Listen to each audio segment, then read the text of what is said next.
Okay, let's see, moving on towards game 2, we're going to be seeing the Gardener and the Wildling permaband here, alongside with Seer, Entomologist first 2 bands. So it seems like we want to go for a Joker here, but from the Survivor side, we're going to come out with a Female Dancer, and Female Dancer and Prospector actually isn't too bad here. Now, before I go any further, I just need to explain to everyone. So how permaband works is, you see how there's 6 permabands here, but per each time, we add 2 new ones per round. So last game, they choose Gardener and Wildling first, so whichever first 2 pick is here, they'll be permabanned. So we see here, right, Female Dancer and Prospector will be permabanned for game 3 here. So that's just a little bit of an explanation there for you. But we're going to be able to get Mercenary out here, and coming out, to be honest with you, coming out with a First Officer is really bad against a Joker. Its First Officer is bad against Joker. Very bad against Joker, so there's going to be a lot to keep in mind here as well. There's going to be a lot of stuff to keep in mind here, but betting with an Aeroplanist means that you only have 1 Tide Turner. For the Survivors here, you could go, you could go Acro, you could go Psycho, you could go, Acro, Psycho. Acro or Psycho, those 2 are your best bets there. But even with that on mind, Survivors persona traits here, Prospector, like, they're going to bring Flywheel, and probably Window Speed Boost on Psycho. Right, Window Speed Boost has to be on Psycho, Flywheel on Female Dancer is fine, Flywheel on the Prospector is fine, and then there's going to be a Tide Turner here on towards the First Officer. But like, overall it still shouldn't be too bad, we should be overall fine, like. So there's nothing to worry about there as well. But even with that on mind, it seems like XMX is going to come in with the main rescue. Okay, that's fair enough. But we are going to be seeing, let's see, it could be a Joker here. It could be Wax Artist, but it seems like it's going to be Joker all the way here for ChoAi. Which is no problem at all, of course, We would like to see more Jokers. But since there is the new optimization on IDV recently, playing Joker felt a little bit weird. So we're going to have to see how ChoAi plays on the co-op stage for Joker as well. But anyways, moving on towards the game we go. We're going to be seeing Female Dancer spawning in Middle Prospector by Sandbag Ruins. We're going to have First Officer spawning by the Factory Gate, and of course Psychologist nearby the Shack. Now, even with that on mind as well, it seems like for Joker here, he is going to be planning on spawning, directly near Psychologist, which is fine. Psycho should be able to rotate towards the Factory Ruins, but even with that on mind, First Officer won't be able to decode at all if that's the case. Now then, we'll be going on straight towards the persona points we go, where it's going to be seeing Insolence, Attention, Blink here on towards the Joker. We're going to have a Window Speed Boost on towards Psychologist, and a Flywheel on the Female Dancer and the Prospector, Tide Turner of course on the First Officer. Now then, this will be playoff stage 2 match 2 game 2 first half of GG versus Wolves. Let's see here, ChoAi with the purple skin here, but it seems like we're going to be bringing the S tier accessory regardless, limited S tier accessory. But we are going to be able to get some of our parts, so we're going to go with the wings, and of course the rocket propeller. But even with that propeller on mine as well, we're going to walk straight towards the middle. We do see that slow music box here as well, but all the survivors are currently decoding. So then, like, even in this situation here, we are going to be able to break that, but of course it's going to be followed up by a pallet stun. With that pallet stun in mind, Kotal is at a relatively bad area, but if he can rotate straight towards Factory here, it should be overall okay. But seeing from this side, we are going to be breaking, we are not going to be breaking anything, but we probably won't be able to dance his way as well, which is the unfortunate part. But then, like, seeing from this side, it seems like for ChoAi, we are going to be putting our next propeller up ready to go. It's going to be, the cooldown is ready, but even if ChoAi pulls here, it doesn't really matter. 2 big reasons. Reason number 1 is, actually no, they probably, like, okay, there's going to be a Blinken. It's a basement. It's a basement. That's a beautiful Blinken. That is actually brilliant. I've never seen something so brilliant. GG's. With that on mind though, Survivor Cypher Machine. It's 2.5 Cypher Machines. All Cypher Machine has been decoded just a little bit as well. But, I don't think they'll be coming in for the rescue. I don't think it's worth coming in for the rescue. We do see that 18's nearby to give tinnitus. He shouldn't be decoding at all as well, just so ChoAi doesn't know where he is. So then, like, with this tinnitus range popping out as well, you can have the Female Dancer, you can have the Prospector and the First Officer just decode another Cypher Machine right after they're done, because their Cypher Machine is almost about to be done as well. We do see as well 18 Cypher Machine currently at 90%, but it seems like ChoAi is actually walking towards 18 here, which is a little bit scary here as well.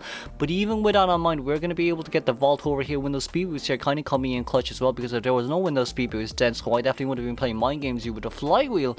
But then, like, you know, we do see XMX wanting to go in for the rescue right now, but for the survivors, of course, they still do have to be careful here with quite a lot of stuff, honestly, because XMX is going to be able to go down. That's fine. We do see that he's going to pop out his pocket. Now, listen, the only reason why he popped out his pocket watch is for that 10% movement speed boost. As you do see there, he manages to get the rescue on time there as well. If it wasn't for that 10% movement speed boost, then it would have been a little bit different. But anyways, we're going to be able to get a hit on towards Kuta right here. ChoAi want to get a double hit, but sadly it won't be possible here anymore, because even if you get another hit there, the first officer won't be going down. First officer maintains full health here no matter what.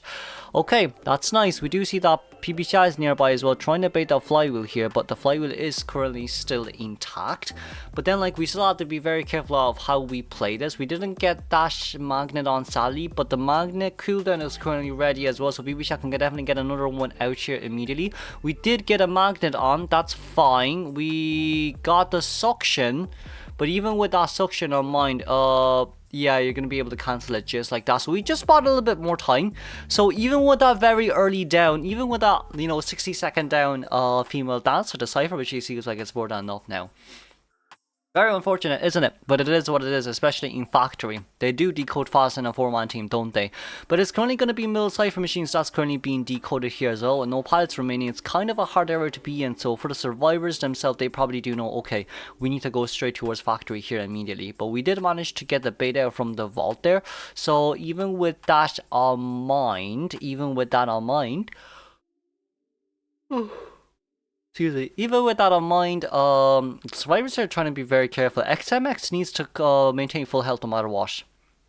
First officer has to maintain full health to rescue, but at least we did manage to get the pallet down. That's going to be a brilliant flywheel here coming from PB Shah side. Realize that it's actually going to be a flywheel here. So even with the next rocket being ready here, it doesn't really matter at the end of the day. We are going to be able to... Oh, we got the vault over, but it was a terror shock. Muscle memory didn't come in clutch there.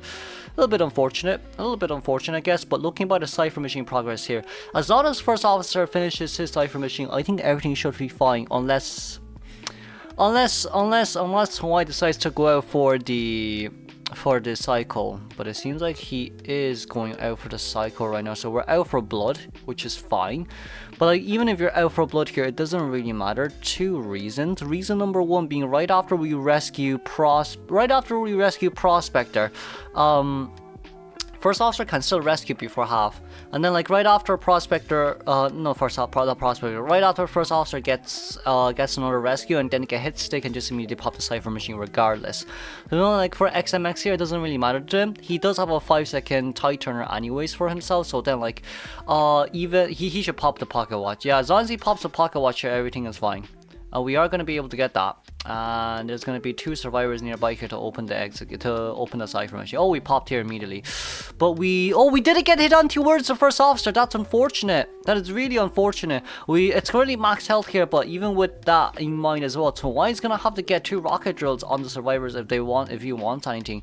He's going to be able to get that first one there at least, thankfully, but like, even with that on mind, it's going to be pretty hard here for ChoAi to be able to do much, I will not lie. We're going to be able to break the pallet there immediately. First officer XA currently at 40%. Psycho is also currently on her way as well, which is grand. But like, even with that on mind there though, we're going to have to be very careful on how we play this out. So you have to be very careful here on not losing the survivors. Dungeon is in the middle, by the way. Dungeon is definitely in the middle right now. PB Shot's flywheel is also ready in 2 seconds, which is very scary. PB Shot. Oh, beautiful flywheel there, but no magnet, which is the very unfortunate part. We are going to be able to get a pushback right there. Cancelling. Oh, wow. You cancelled that rocket dash. PB Shot, really? Oh, okay. Never mind. GG's. Okay. It's still tie. Moving on. Okay, next set of band picks. We're going to be seeing Explorer and the female dancer. First 2 bands here immediately. Probably Bonbon then. Bonbon. So it's either Bonbon or Night Watch here. So it's either Bonbon or Night Watch because of the female dancer band. But for the survivors here, it's going to be an opera singer going away here immediately. They could get out a prospector as well. Why not? But it seems like we're going to go for a forward and psychologist here. So forward psychologist will be permanent for the next few rounds. But then like, If forward comes out here, that means they want to bait out the bomb. If forward comes out here, then they want to bait out the bomb because of this guy. Now, Psychologist as well. Psycho can tank a lot of chip hits, so then like Psycho is a counter to bomb. Psycho is actually considered a counter to bomb here. So then like they're gonna pick and choose between Nightwatch and Psycho, right? Because if we see here, Acrobat's gonna be banned. So. But then, like, Acro counters both Nightwatch and Psycho, so it doesn't really matter in this side. They could potentially come out with an Aeroplanist, which is fine. But, like, see here, right? Nightwatch counters this one, and then Bonbon counters... Oh, no, I said Psycho. And then Bonbon counters this one, right? But then, like, both Aeroplanist counters both Nightwatch and Bonbon. And then we come out with a Prospector. Prospector also gets countered by Nightwatch, but not so much by Bonbon. So then, like, so what do we see here, right? The patient ban, so, like, just waiting for them to switch. So then, like, forward gets countered by Bonbon when it comes to harass potential. Psycho gets countered by Nightwatch. Aeroplanist gets countered by Bosch. And then, Prospector gets countered by Bonbon as well because of the chips. Prospector also gets countered by Bonbon. So then, like, for Xawm here, it does seem like Bonbon's way more worth it. But then if you want, Nightwatch here also works if you want to chase after this one. But then like everyone else here is going to be very hard for Nightwatch to chase early game. Except for if you decide to play Bonbon, you can go after like, you can go after forward, you can go after Prospector. Or if you want, go after Psychologist. But Psycho is just going to tank your hits and not give you any free... tank your chips and not give you any free hits here anyway, so that's also that in mind. But then like even so, flywheel, Tide, and then Windows. I think that's how it's gonna work unless they want forward on Tide as well, which is not odd. But I'd say forward on flywheel probably would be better, especially when it comes to harassment. But anyways, on towards the area selection mode we go. We will be seeing okay, well, let's see what we will be seeing. We will be seeing Psychologist spawning by Factory Gate, Bonbon by Moon Gate, forwarding middle, Aeroplanist by Shock, and of course, Prospector Sandbag Runes. Okay, sorry, I was just drinking water. Even with that on mind, though, we're going to be seeing the double handshake here. Let's move on. It's gonna be the tension blink here onto our Xawm here immediately. We're gonna have Windows speed boost here on forward, surprisingly. Tight turn on towards Aeroplanist, Windows speed boost on the Psycho, and a flywheel on Prospector. It seems like they're trying to bet on forward becoming the first chase here. Okay, moving on towards second half we go. We're going to be having GG versus Wolves here for playoffs day 2 match 2 game 2 second half. Now then, Jelly seems like he's going to become the main chase here. It wouldn't be bad if he becomes the main chase here, especially with that Windows speed boost as well, as we saw from last time when Xawm decides to chase after a forward. Sans forward, by the way. But it seems like we're going to be changing minds instead. It's going to be Addiction, Rage with Claustrophobia, Wanted Order, and oh my lord. So we decided to get rid of trump card for Hunters Instincts like that. But even with this side fact as well, 11 rotated really badly. This is not a good rotation coming out from 11 side. We are going to be able to get a chip here, thankfully. A chip at a normal hit. 11 has nothing remaining left except for maybe a bomb, not a bomb, a jetpack in the next second. But even with this next jetpack, we're going to be able to drop down that pallet. But even by dropping down that pallet, it seems like Xawm kind of won the mind game there. Seeing where the footprints are. Another 15 seconds for our next jetpack here. And 11 is not dead just yet. Barely missing the bombs right there. Well, barely dodging the bombs right there. But seems like he'll be going down now immediately. Okay. Then that's a 75-second containment. Not good. With no tight turn as well, it's currently not good for World Survivor. It's really not good for World Survivor. We've wanted order on towards the Psychologist here, so we can assume that it's going to be Prospector on that other Cypher machine at Factory. Now we do have Tinnitus here, knowing where Jelly is. But then, like, even with that on mind, we are throwing out quite a bit of bombs here, trying to see where the forward is going to come in from.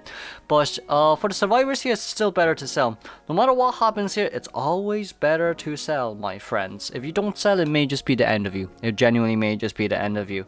But anyways, moving on towards that side notes, Aeroplanist is going to be after half rescued right now. We're going to deploy a lot of 25-second bombs here immediately. But with those 25-second bombs, forward still trying to walk his way in here slowly but surely. But if he really does decide to do that, it's going to be very, very, very, very, very hard for them to do much, honestly.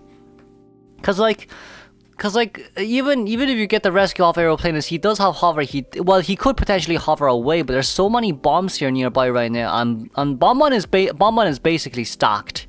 Bomb one is really stacked right now. So Jelly deciding not to come in here, which is not a bad choice. It's a brilliant choice in not coming in, because if you do come in, something bad may happen here. Something bad may really happen here. So that's overall not too bad. But anyways, on towards the side note, we are gonna come back straight towards the sandbag ruins, Emperor ruins, sandbag ruins. We do see where Jelly is, but even with that on mind, that's gonna be a 5-second bomb being deployed down right there. Jelly as well deciding to pull a little bit of a mini football here, not too much, but not too little as well, just about enough here. We are gonna be able to get a chip damage. Okay, Blink is still ready here though, and we have a surplus amount of bombs. We do see that Jelly's going to rotate over there immediately. We are going to be able to get that, and it's going to be a terror shock down. Okay, nothing that Jelly can do there. Football was still on cooldown, so it is what it is. It really is what it is right now. There's nothing that they can really do in this situation, which is a little bit unfortunate as well. We're going to be able to get a chair on towards the forward here. Who's nearby? It's the Prospector nearby. Prospector being nearby here. Okay, they are only missing one full cipher machine, but then like they're still okay, maybe because Prospector has... Okay, it's 487's Prospector. Let's give it the benefit of the doubt. 487's Prospector, benefit of the doubt here. We do have a remote control bomb being deployed right down there as well, but it does seem like that flywheel was supposed to be used to dodge the bombs, but it seems like there's no need anymore. We did manage to get a chip on towards the Prospector there. Prospector currently at half health. Meanwhile, Bombon having a lot of bombs here. That's a third chip. Jesus Christ almighty. Xawm. We're still holding on towards the magnet. We didn't get a hit there just yet, but the bombs, we did manage to get a pushback there, but even if you do get a pushback there, it doesn't really matter. We tried to bait out the chair hit, but there goes down for a 7. That's another 3-man elimination here coming out from Xawm here. Very nice bomb placements, honestly, especially with that stuff rescue there.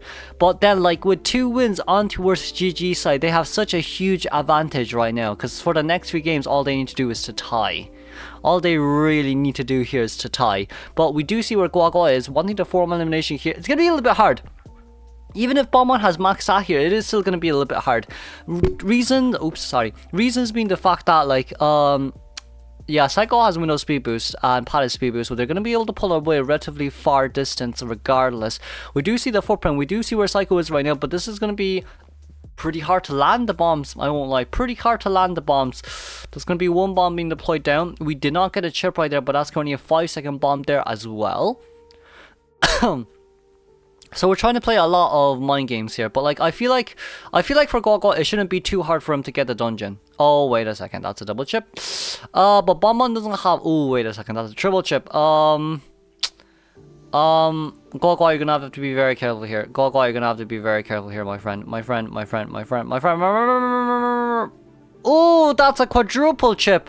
Blink is ready. Ah, okay, he's gonna be suffocated here forever. Okay, Blink is ready. This is bad. This is bad how Blink is ready. Doesn't seem like Xawm realizes that the psychologist was running towards the other side, but it does seem like the blood trails will be, well, he basically saw him by this point, honestly. He did basically see him by this point, honestly. We did not get a chip there, thankfully. And we are still trying to play the mind games here, but even with Guagua's side here as well, he's doing a really good job. Yeah, that's a very nice bomb lock, but we are going to be able to get a blink in here. Ooh, a 4-man elimination. Surprising. Moving on. Well, not surprising, but moving on towards game 3.